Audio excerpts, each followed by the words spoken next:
Steve Barnes here, and I'm continuing to try to do little mini lectures every week, or every day actually, in the morning before I fully get into my day, having my tea, having my morning thoughts,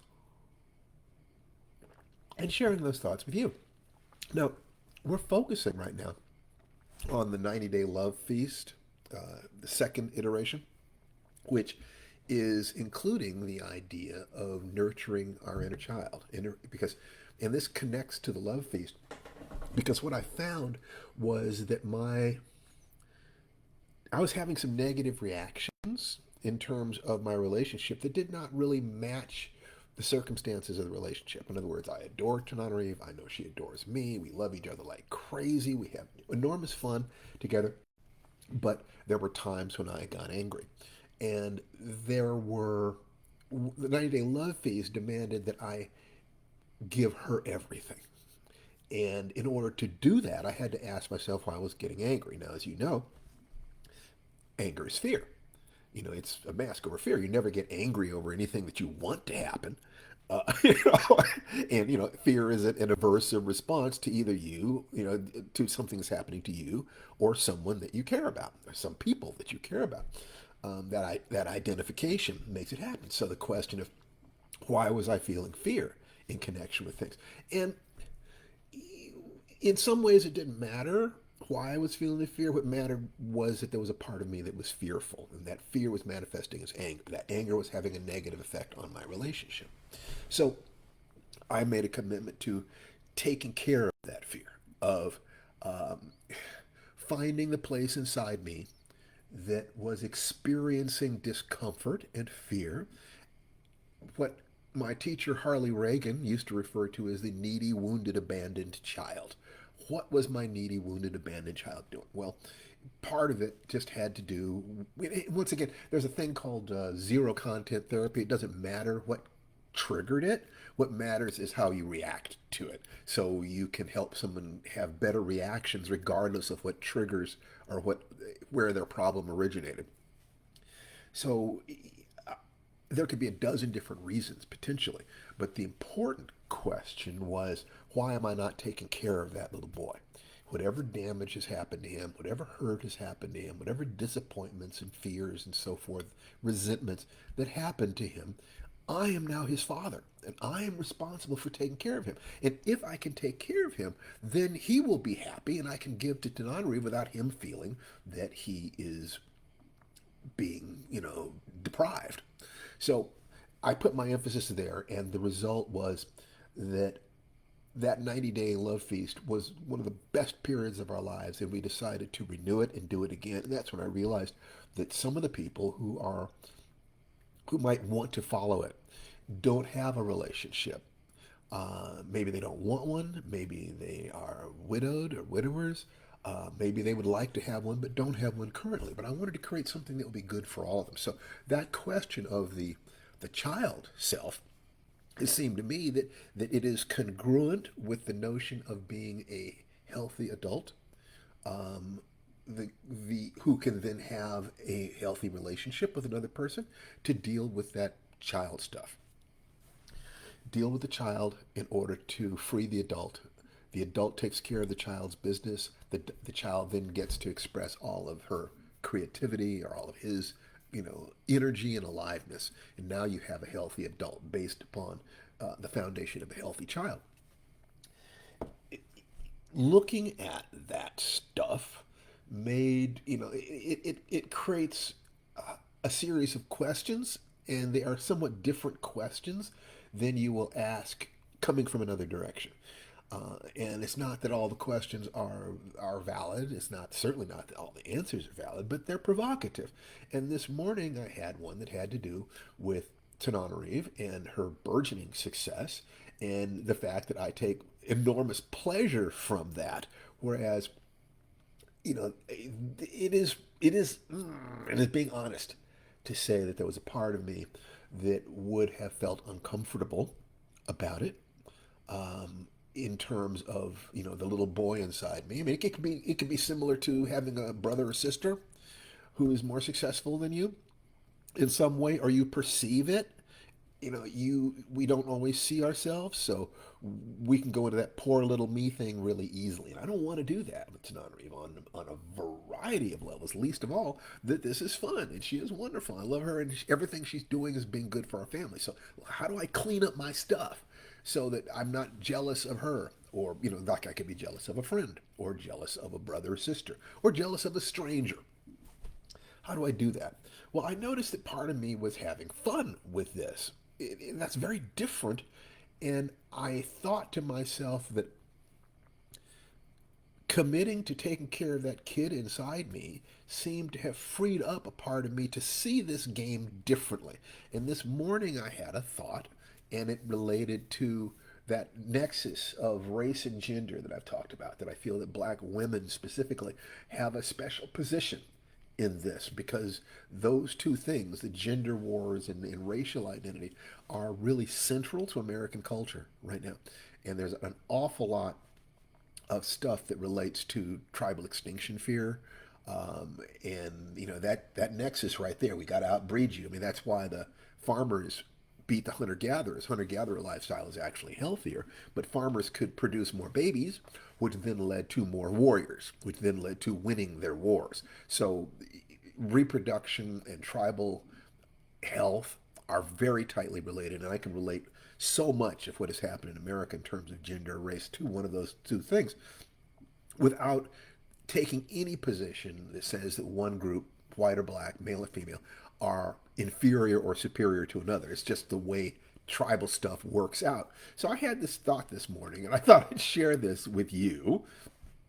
Uh, for some years, I felt that black women had a special significance in the current culture wars, that supporting them, if they are awake to the situation, can cut the Gordian knot of racism to a serious degree. And this morning, I had a thought about Tananarive's current rise. I mean, she's fabulous things are happening for her career-wise. I mean, just wonderful, just transformative, life-changing things are happening potentially. None of this fails to acknowledge that she is a genius, because she is, with superb work ethics, because that's what she's got, and off the charts creativity, because that is true. All those things are true. So without taking anything away from those things, allow me to make a comment. Put that stuff in your back pocket and see if you can grasp the meaning of what occurred to me. Here are the thoughts. Quote, if things continue as they are, I can't help the feeling that something fascinating is happening. That all the social linemen of the opposing team, if you were to look at this as a football game, were lined up to stop me or neuter me, cutting off the rough edges or delaying me from rapid advancement, keeping me out of reproductive competition. It's tribal extinction fear, the males of the opposing team. Bang, bang, bang, bang, bang. But Tananarive is a woman.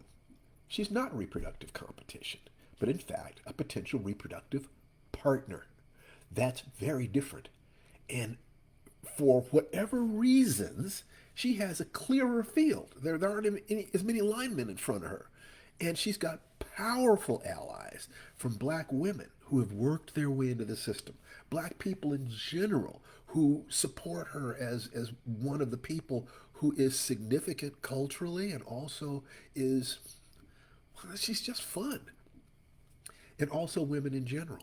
The way women organize is more like a neural net in that sense. The way men organize is more hierarchical.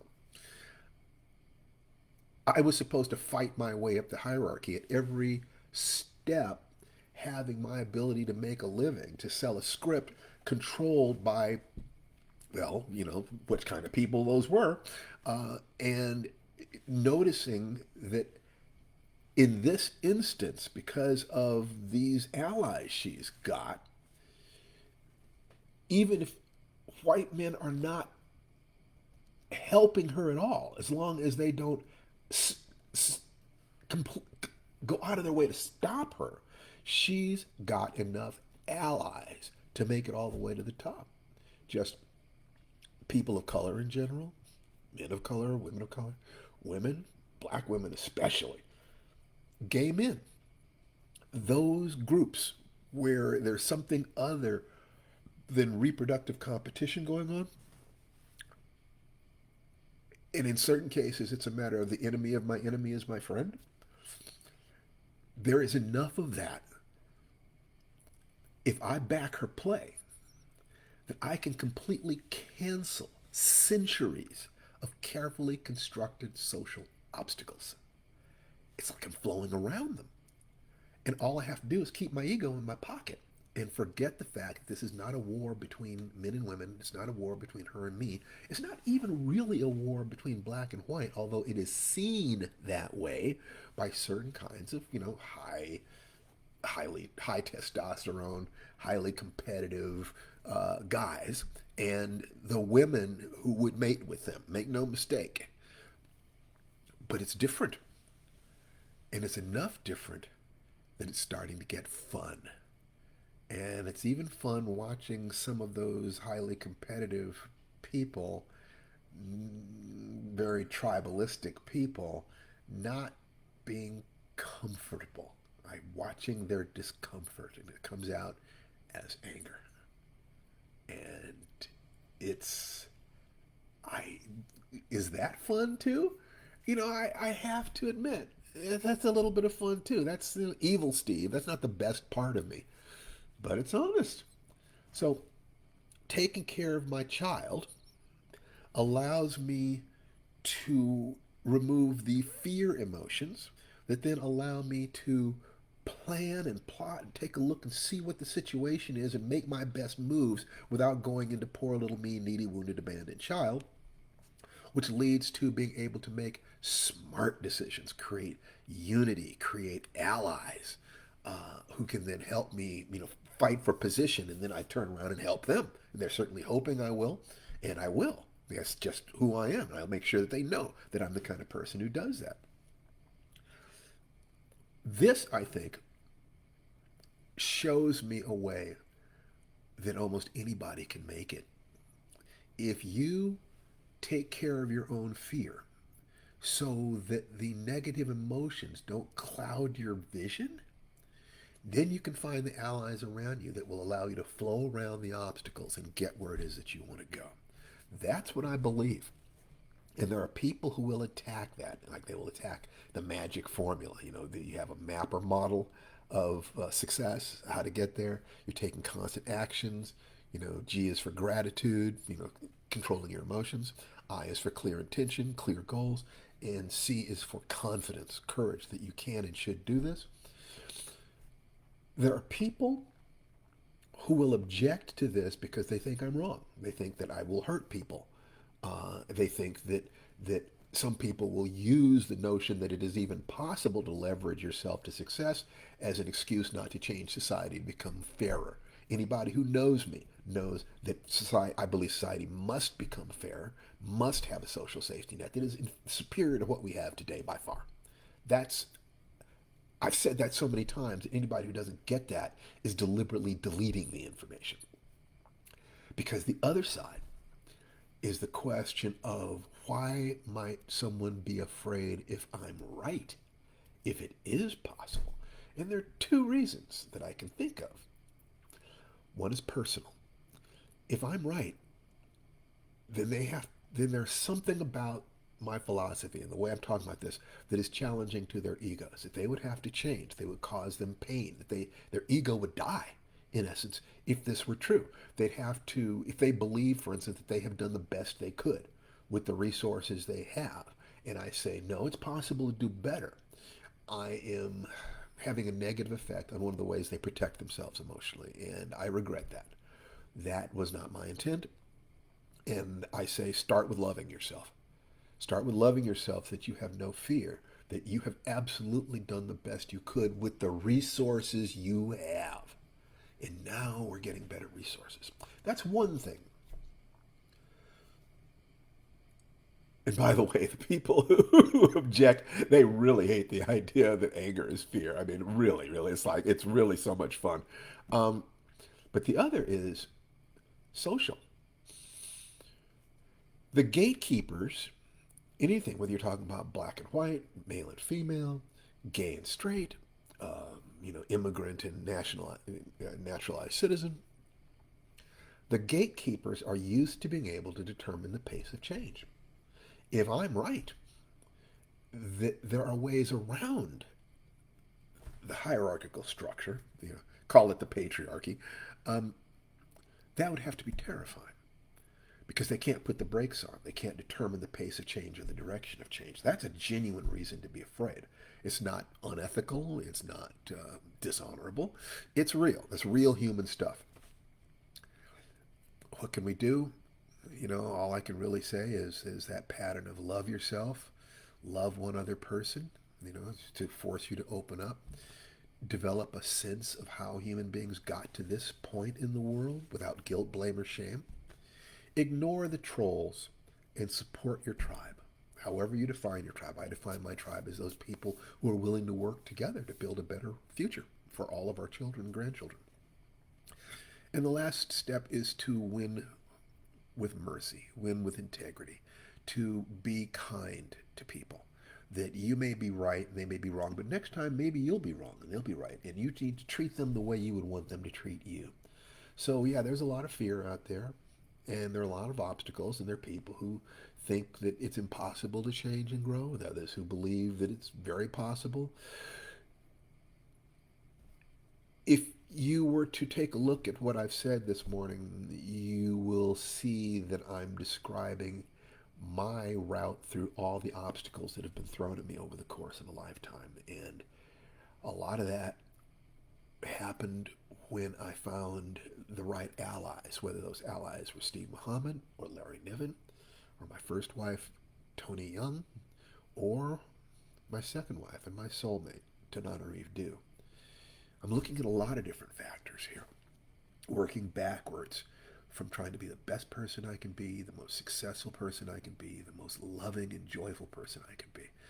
And frankly, I think this morning's thoughts are on to something. Anyway, I'll talk to you later, and I love you guys. If you have any comments, questions, or requests about any of this, please put it into the comments. I will address it. I'm not afraid of any question that is courteously asked. Thank you. You take care. Bye bye.